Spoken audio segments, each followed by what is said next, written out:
Hello, everyone. Welcome to Emergence of Being. It's me and Dr. K talking about sowing the seeds of possibility. And We have, speaking of possibilities, my technology is not cooperating again. I'm actually streaming from my phone, so my apologies if I'm a little clunky this morning. yeah, it's the technology world, but we make it work. Yeah, Oh, now Hank's sideways. See the I know. Well, possibilities of life. but I'm going to be unsideways in a second. I hope. Okay, I'm There, back. you're up right now. Uh, well, my computer just turned back on, and my phone is plugged into my computer. So then it was like charging, and then it made me do that weird, funky thing. So It does anyway, we're funky talking things. about seeds of So possibility. And I think the first thing is whenever things don't work out, don't necessarily look at it as it's not supposed to be. Maybe you're just supposed to push through it a little bit more diligently and with a little bit of force. I think that's a great start. So at what point do you stop pushing? And at what point do you say, there's a little resistance and I need to push through this? I think that's a very relative question. At what For sure. point do you embark on something and you say it's not working, I'm giving up? And at what point is it the right time to give up? You know, So let's that's start what with you should be able to that. question with your intuition too, because Mhm. sometimes like you start something and one little thing shows up that isn't picture perfect. And then, well, it's not meant to be. And you just walk away. Like a lot of people Yes. just give up very easily. How often do we say, oh, this is not meant to be? That is not always true, guys. Sometimes some people say, well, the universe tests you. The universe, I don't think really tests you. I don't know that I really jive with that. It's a figure of speech, I think. But if you want something delivered, I guess you could say it's a question of your strength of being diligent and persistent. But sometimes it is not the right thing. So I think if the door, and this is a very relative question, when we take things on and you're like, okay, I really want to achieve this, or, I want to do XYZ, and you embark on it. And it's like, well, I already started and so said no, and it's just not working. I called the bank and I tried to get a loan and it's just, so let's just simple example. You want to start your own business, right? And so you're like, okay, yay, I'm going to do this. Hank and Dr. K said to go do this, and I'm gonna start my own business. And okay, I'm gonna call the bank today. And you call the bank, and the bank says no, um, we can't provide you what you need. And you're like, oh, forget it. This is just not meant to be. That's not the truth. It sometimes you have to try again and again and again.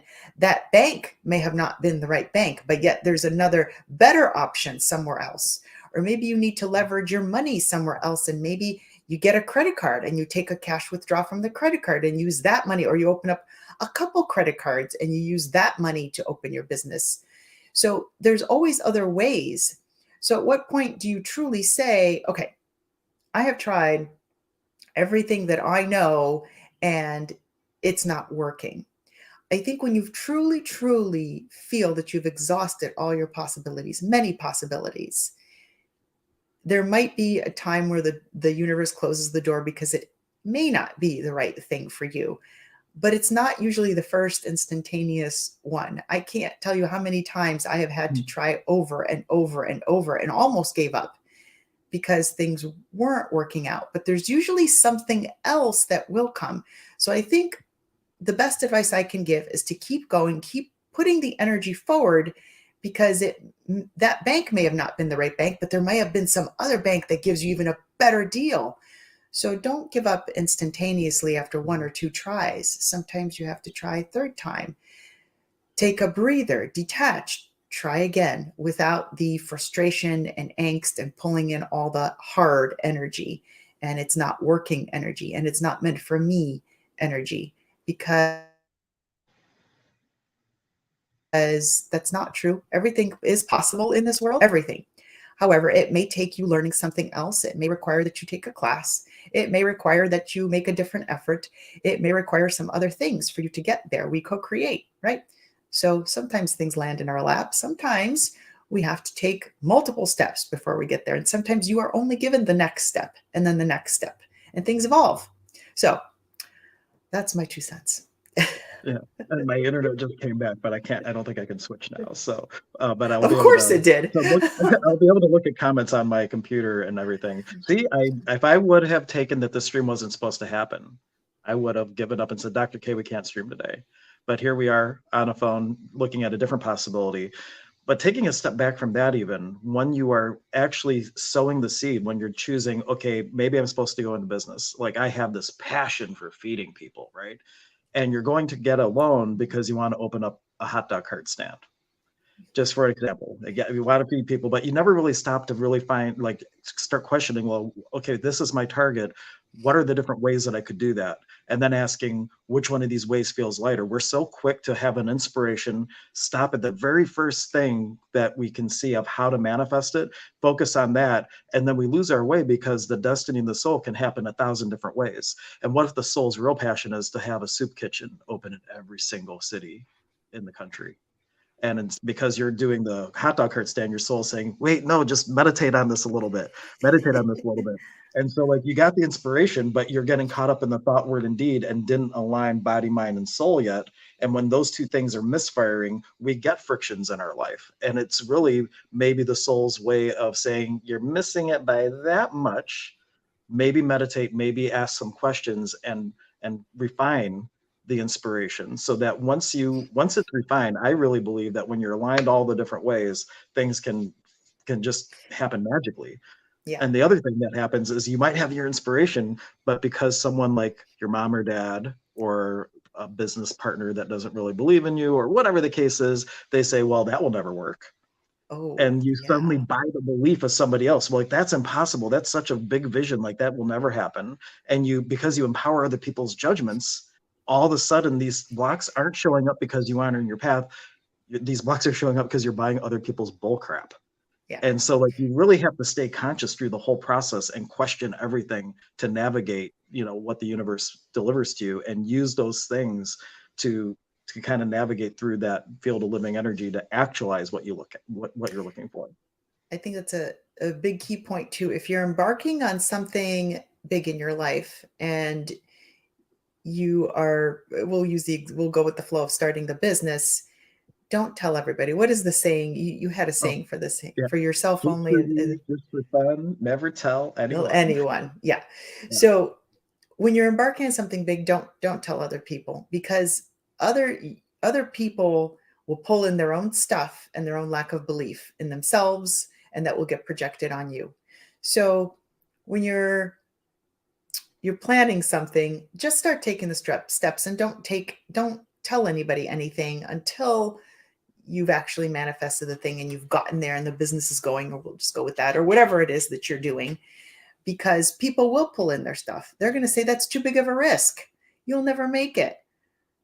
People, for artists, like you'll be a starving artist. You'll never make it. You'll never make the money that you need. You can't survive on that. And parents are great with that, by the way. Like, what are you Yeah. thinking? That's too high of a risk.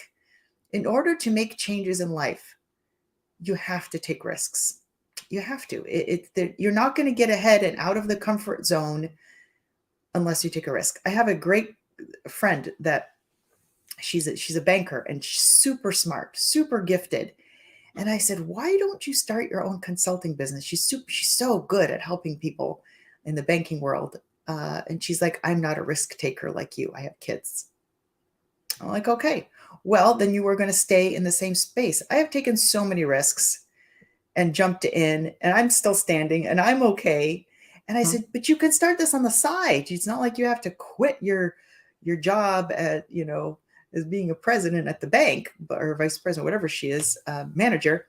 You can kind of start doing this on the side. You may be a little busy for a while, a little extra work, but then you can ease into it. It doesn't have to be this big drop. And sometimes it is a big drop. So, Mhm. don't be afraid to take risks and to get to the other side of what you really want, because the universe sometimes requires you to take those risks because there's something better, so much better for you on the other side, versus saying, nope, I'm not investing in this. This is a big chunk. I can't do this. I'm not going to invest in that because it's just so much money. And what happens if I go broke? The Yeah, universe see, has your that's the back. ego. That's the ego talking yourself out of your knowing. Mhm. Mhm. because like Yeah. ego is edging God out. Because love my acronyms, and the ego would rather you live the worst day of your life over and over again because it knows you survived it, and it's all Yeah. about keeping you survive. But when you're looking at future possibilities, the ego can't see that. You're functioning from intuition, what you know you could do. But as soon as you have that awareness, then the ego starts talking and says, well, how are you going to do that? Because it's false evidence appearing real. Real. Yeah. Yeah. And forgetting every available resource, because I got all like 3 acronyms for fear. But what you It, really should be mhm. doing is feeling excited and ready to take that leap of faith. Yeah. And know that you're going to get taken care of. I don't know anybody that's gone homeless taking a risk. I don't know anybody. Did they get close to having a very little before they hit the big pot? Sometimes, but nobody went broke. Nobody went without food. Things may get a little tight when you take that leap, but know that things will build up and you'll get there. And I think that's the biggest thing. We are so afraid to take big risks, so we stay in the safe places. We stay in the safe places. We stay in relationships that are toxic. We stay in jobs that are not suiting us and stressing our health beyond belief. I know plenty of people like that clients that I work with trying to improve their health, but I can't get them there because the job is just it's killing them, really, legitimately. So jobs, relationships, family situations, let it go. Let it go. Find another path. Get to what you want, because your soul's job here during this time when we're on the planet is that of expansion. It always wants to expand. We are always creating something new, wanting something more, wanting to be bigger, wanting a bigger house, wanting a bigger life, wanting we always the soul expands, and it always wants more and more and more, and to get bigger and bigger. Some of us don't even listen to that. We have so many gifts. Everybody has a gift. Every single person on this planet is unique and has a gift, but most of us don't even listen to that. So what is the possibility of you entertaining that gift and getting there? And most people say, well, like, I hate my job, but I could never go on and be a cork maker. I don't know, whatever, whatever it is, whatever example you want to put in there. What is it that you really want to do, but you're like, I could never do that because I'd never provide for my family. That's so I'm gonna untrue. post. Oh, I'm sorry. Go ahead. I thought you were Yeah. done. No, I'm done. Go ahead. No, I'm gonna post a video in the comments for this video called Jump, and it's from Steve Harvey. And Steve Harvey, It's he's a great. comedian who's been on all kinds of different things, including a host of Family Feud. And in between the episodes of Family Feud, because they film more than one in a day, he would like talk to the audience and give these inspirational talks. And he said, every one of us has a gift, but it's like in a parachute. And the only way you can soar on your gifts is if you take that leap. And we all are afraid to do that because we're afraid the chute's not going to open. And sometimes when we jump, we might bounce on the rocks a little bit. But if you take that leap, that chute is going to open, and then you're soaring on your gifts. And I love his analogy for that, because it's a perfect thing. Like, we have these inspirations and these passions, and that this is what I want to do with my life. But we're taught that you have to go work hard at a job you don't like in order to provide for your family, get money to do the things you want, rather than do the things you want and let that provide for you. And Yeah. it's like a whole paradigm shift of how we were taught to be culturally. And it's a small shift, really, to be able to do that. And once you start having that leap of faith, and you only share it with people who are going to be a contribution, until there's a tipping point where at some point you're so in the flow of it, some disbelievers aren't going to matter. But when you're starting and that baby is being nurtured, you don't want people to like taint your sunlight or squash the seed or whatnot. So it's really important to um, cultivate the people that are really going to be an asset to what you're looking to create. And I'm Yeah. going I to post have that link.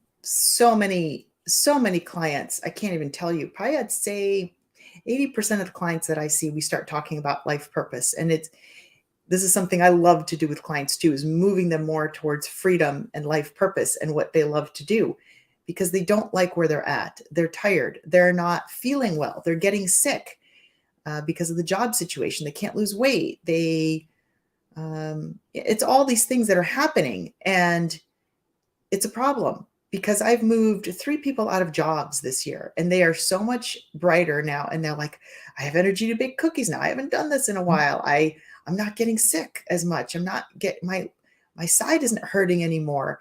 all these things like start to go away because the soul is starting to be fed, and you're hearing the calling, because you have the squeeze all the time. We just don't listen. We're just totally ignore it. We think, oh, it's a medical symptom, I'm going to go see my doctor, and I have all these issues now, and I'm just going to get this medication and that medication. And but Dr. K, my problems aren't resolving. I'm like, well, the problem is this over here, because you're stuck in a bad family situation, you're stuck in a bad relationship, you don't like your job, and then it's usually multiple things. But when we start peeling and taking those things off, things start changing. They really do. Mhm. But it takes faith to say, okay, I'm going to come up with a plan, and I'm going to move out of this relationship, or I'm going to move out of this job, or I'm going to move out of this family circumstance that I have, or how can we take things off the plate so that the symptoms start to decrease? And it happens every time, every time. So that's one of my niches, one of my gifts. When people come to me with a problem, we start looking at the other things that are squeezing the body and telling you need to make a change. So One of my teachers describes it like this: as a creator with your life force energy, like the soul's infinite, the physical being has some limitations or bandwidth, we'll call it. And he describes it as you have so much RAM, like your computer has RAM. And if you're putting all this energy into a relationship that's not working and a job that isn't really serving you, and you only have like 2 GB of RAM left, but it takes 20 to manifest what you're looking for, you have to take some of the things that are running in your life offline before you have the bandwidth to start something new. So it's kind of like a plant that's getting choked out. You got to yeah, weed around it, whatever is showing up that's choking it, for it to start to thrive. And then you nurture it with the things that are going to, the things that it needs to thrive. And it's a whole different ballgame then. absolutely. Absolutely. And so now is the time too, guys. There's something in the energy in the universe right now within the next year or two that I'm really hearing intuitively, even 3, that now is one of the best times to take that leap of faith into something new and start it, because it's going to grow. We're still in a chaotic stage, and we're going to be in a creation phase here soon as all this COVID stuff starts winding down and winding up from what it was It's going on. officially And over, right? They finally announced like the emergency's over, I think officially. yeah, yeah. So, It created a lot of chaos, and there always has to be chaos before order. So things always get jumbled up, and then we put everything in order. So it's going to be a creation phase that's starting here, and now is the best time to really move out of those things that are creating a problem and move into the power of possibility of all the things that will serve you and make you happier and make you lighter and make you brighter. Now is the time to start doing those things, for sure.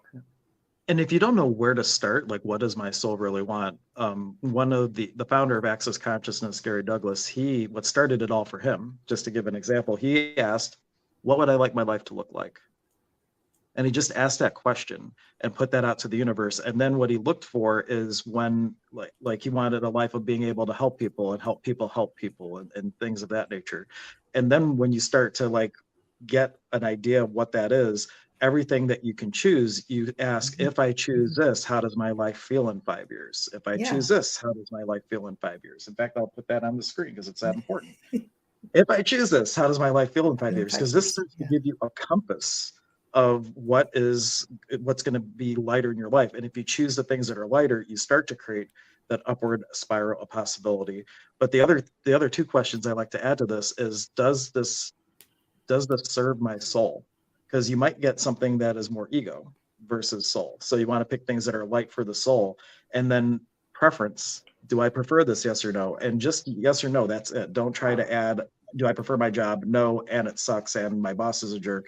It's just no. And then you would ask the question, well, what could I be or do here to create a change that would put me back in alignment with the soul? You ask the questions and then you let the brain shut up, or you go about your day, Yeah. or you meditate a little bit, because the questions percolate. And they've actually shown with topographical brain mapping, if you ask a question like that, the brain lights up like crazy. Like, if you say, I am rich, it's not the same as what energy could I be to create abundance in my life.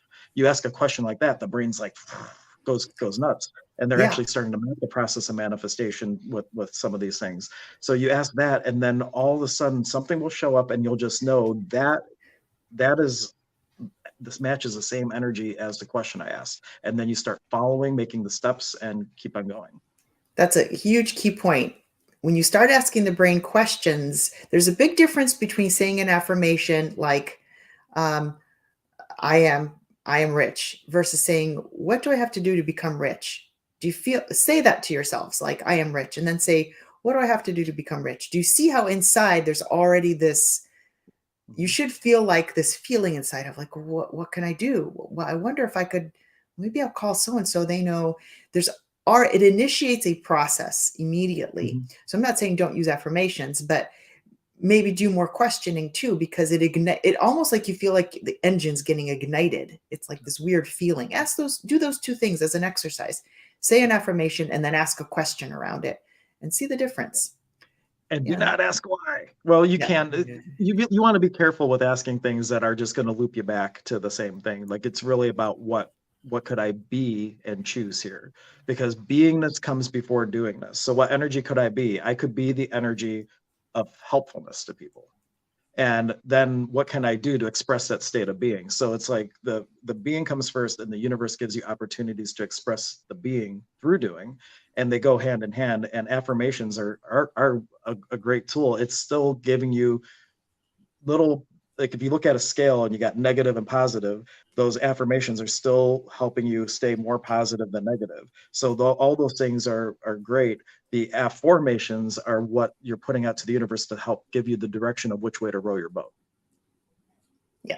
And we had the Agreed. comment, I think that sometimes the first seed to plant is gratitude, because like that is a great thing, because if you acknowledge what you already have, the universe can bring you more of it, because you're saying, universe, I'm thankful for this. This is working. More, please. And and then the universe will deliver it. I love gratitude for a starter for sure because a lot of people they're below that. They're below that gratitude like baseline I don't have, like isn't working, everything's a mess, I'm sick, I'm not getting any better, all that stuff. So your energy, here's the other thing, guys. Energy loves to be fed. It loves attention. So when you give it attention of I'm not any better, I've got all these issues, Hmm. you're giving it attention and it just feeds it. And it just, that energy just gets bigger and bigger and bigger versus saying, nope, I'm not feeding that. I'm going to build the mind muscle and I'm going to say something different, even if it doesn't quite feel real yet. Yeah. Don't As it feed energy the flows where gremlin. attention goes. So what are you focusing on? Are you Mhm. focusing on the problem or the solution? You focus on the problem, you get more problems. Focus on the solution, you're going to be inspired to do things to get you out of the predicament or whatever showing up that you don't like. And we talked about sowing seeds. The other part of this is preparing the soil. Like you can sow the seeds of possibility, but if you have belief systems in place that aren't working for you, like you're not taught to receive or you're not taught that you're deserving, you could intend, and the universe could, like it's like you order a pizza and the universe shows up at your door knocking on it, pizza in hand, and you don't open the door because you can't receive. And Mhm. so it's like also you have to till the soil. So ask the question, like, what beliefs do I have? What imprinting has been put on me from family, from schools, from society, from governments, from the culture, all these things that would stop me from actually cultivating and germinating the seed and allowing that idea, that vision to flower and harvest it. Because there's a lot of things between now and there. You might get the seed and you might start to grow it, but at some point, what if you're really afraid of success? Because wow, I'm going to be famous and all of a sudden like all these people are going to be crazy and like knocking on my door, and I really don't want that. So your other than conscious belief or preference will out manifest your conscious belief and preference. So you really want to make the unconscious conscious, and really what is holding you back, and then what could I be and do to change this? So it's tilling the soil and cultivating the seed. They go hand in hand. Absolutely. And how do you know if you have those things of how do you know if you're undeserving or if you're not receiving? You'll feel it. So an example of that would be if somebody offers to help you. Say you're at the grocery store and you got a cart full of stuff and you drop some stuff and somebody comes over and says, "Let me help you." You're like, "No, no, no, I got it. I got it." That's an example of unreceptivity. I got it. I don't need your help. Or somebody offers to give you money and you're like, no, I got it. I can do this. That's being unreceptive. And that's somewhere you don't feel you deserve it. So those are the things to look at. Yeah. Or in the bare minimum, when that comes up to you, ask the question, would receiving from this person create more or less in my life? Because maybe there are some people you don't want to receive from, but if you don't ask the question, you'll never know. But in general, if you're always like, no, no, no, no, no, that is an inherent problem. And we're taught, like, I know I had it ingrained in me. Like, if you do something for somebody, then you're going to have to reciprocate that. Yeah. Then you're indebted. But true kindness comes without obligation. So we need to learn to receive without the condition of reciprocating in the same way or in a designated time, because when you're kind without obligation. So it goes both ways. The kindness has got to be kind. It's like that whole pay it forward movement, right? They're Right. just kind. You don't even know who's kind to you. You just were kind, and then you pay forward to some different person. So who's to say that that INI is with the same person that gifted to you? What if Right. their kindness enables you to be kind to somebody else, and it's rolling a different way? Yeah. Just give. You don't have to be indebted to that person. I was raised that way too. It's like, oh, somebody got you a gift, so you got to write them. I used to remember this as a kid. Like somebody, a family member's friend, whatever, gave you a gift for Christmas, and you got to write them a card. You got to tell them thank you, like to all ends degrees, and or if you give somebody cookies, you got to return that container with something with more cookies, right? No, you don't. You don't. Maybe. You can just say thank you. You can, of course you can, but Yeah. automatically there's this feeling of, oh, if I take from this person, I'm going to have to give something back to them at some point in time. And you So, don't. and that's, trees are just doing what they do, and we need the oxygen that they give off, but they're not doing what they do because they're obligated to keep us alive. They're just being trees. So what if you're just being you and being the kindness that you are? But if you're sitting there thinking like, I gotta make cookies now, like that's where it's obligation. And that's where you are in this energy of Yeah. not being an enemy, because it's really, you're going to give it to them. Or the other thing is like, what if you give cookies to somebody and all of a sudden they return your container and there's no cookies in it. So now you feel slighted because you didn't get cookies back. So it goes both ways when you're conditioned like that. And it's just like, really like start showing up for the sake of being who you are, whatever that is, hopefully kind. Yes. And you will get paid back for your kindness. Like Hank says, it might not come from that person. It might come from somebody else at some other point in time. I can't tell you how many things I've done, and I know somewhere else in the universe, when I needed something, it came back. So give what you want to receive. It might not come back from that person specifically. Don't get upset. Somewhere Mhm. along the line, somebody will come to help you when you need it. So just give. Absolutely. Cool. And I know, Dr. K, you said you had to be off within 30 minutes. So I did a good job. We did the I last questions did. already. We're coming up at 11:30. So did you have any final thoughts before I end the stream? I don't think, I think we hit on a lot of really good, important points condensed. So I think the big thing is go and do your dream. Get out of the job that you're in. Come up with a plan. If you're having trouble coming up with a plan, or you don't know what your life purpose is, see one of us. We'll help you with that. If you're having a health issue and you think it could be because of your job, relationship, family life, something else, see one of us, because it probably is, and let's help move you out of that, because sometimes it's hard to do that on your own. Yeah. So yeah, unless there's some final questions, Well, somebody well, has some Magic things Mike they. said good morning. So Good good morning, morning, Magic Magic Mike. Mike. Yeah, it's been so long since I've seen Magic Mike. And then even before we started the stream, Debbie was saying good morning. So she said good Ah, morning yeah. too.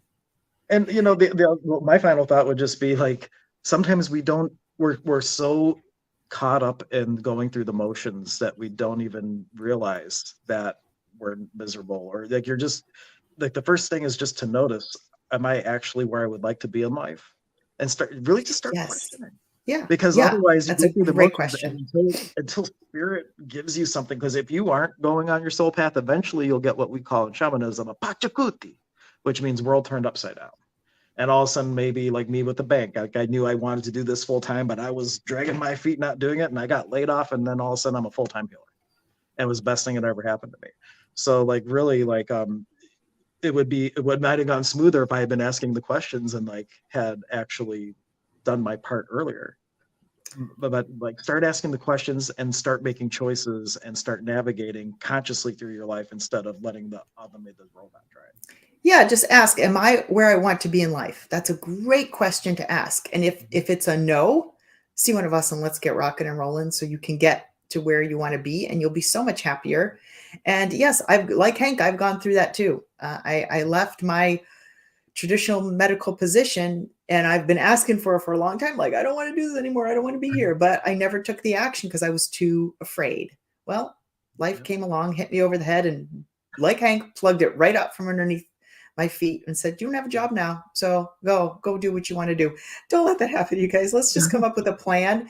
It doesn't have to be a quick transition. It can be, but we can make it easier. We can make it smoother. So are you where you want to be in your life? Absolutely. And thank you everyone for tuning in. We'll be back, and we're doing this every other week. So we'll be back 2 weeks from now. I might stream next week, just myself or with a different guest or something. I don't know. We'll see. But I want to start streaming more often, but Dr. K and I are going to be doing it twice a month. So we will catch you next time. Bye-bye.